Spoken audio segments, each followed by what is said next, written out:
नारळी पौर्णिमेनिमित्त करंजा येथील द्रोणागिरी हायस्कूल मराठी माध्यम यांच्या वतीने पारंपरिक पद्धतीने नारळी पौर्णिमा उत्साहात साजरी करण्यात आली।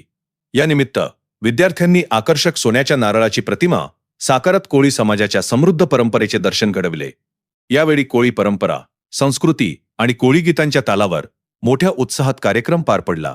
विद्यार्थ्यांनी पारंपरिक वेशभूषेत सहभाग घेत वातावरणात उत्साह निर्माण केला। द्रोणागिरी हायस्कूल पासून समुद्र किनाऱ्यापर्यंत ढोल ताशांच्या गजरात आणि कोळी गीतांच्या तालावर मोठ्या थाटामाटात मिरवणूक काढण्यात आली। मिरवणुकीत विद्यार्थी, शिक्षक तसेच पालकांनी मोठ्या संख्येने सहभाग घेतला।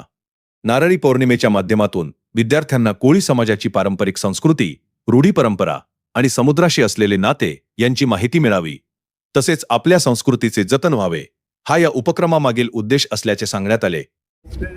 पावसामुळे दर्याराजा खवळलेला असतो आणि त्या दरम्यान 1 जुलै ते 1 ऑगस्ट बोटी बंद असतात। 1 जून ते 15 ऑगस्ट पर्यंत बोटी बंद असतात। परंतु खरं तर नारळी पौर्णिमेच्या दिवशी आज नारळ समुद्रामध्ये टाकून त्या ठिकाणी अर्पण करून त्या ठिकाणी आज माझा कोळी बांधव, आमचा नाकवा पुन्हा मासेमारी करण्यासाठी त्या ठिकाणी दर्यामध्ये जात असतो, समुद्रामध्ये जात असतो आणि त्या दर्याला नारळ अर्पण करून त्या ठिकाणी समुद्र शांत केला जातो, दर्याराजाला शांत केलं जातं, अशी प्रथा आहे। आणि आज त्या ठिकाणी निघालेल्या बोटी, या नारळी पौर्णिमेच्या निमित्ताने निघालेल्या बोटी नारळ अर्पण करून आम्ही या ठिकाणी असं म्हणतो की आमचा नाकवा हा डोलीला चाललाय, त्याला सुखरूप घरी येऊ दे, अशी प्रार्थना आम्ही करतो। आणि माझ्या सगळ्याच कोळी बांधवांना आणि सगळ्यांना नारळी पौर्णिमेच्या खूप खूप शुभेच्छा देते।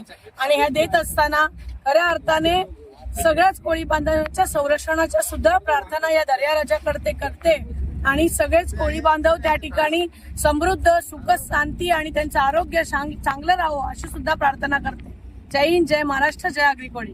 कोळी बांधवांना रक्षाबंधन आणि नारळी पौर्णिमेच्या मी शुभेच्छा देतो।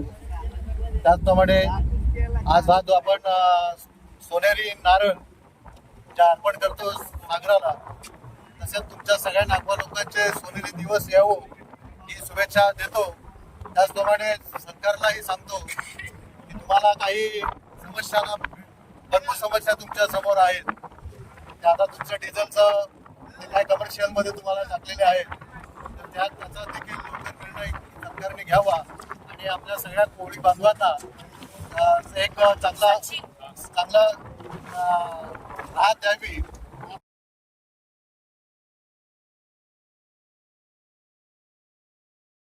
महाराष्ट्रातील सर्व जिल्ह्यातील ताज्या घडामोडी जाणून घेण्यासाठी नवराज्य चॅनलला सबस्क्राईब करा आणि दाबा बेल आयकॉन।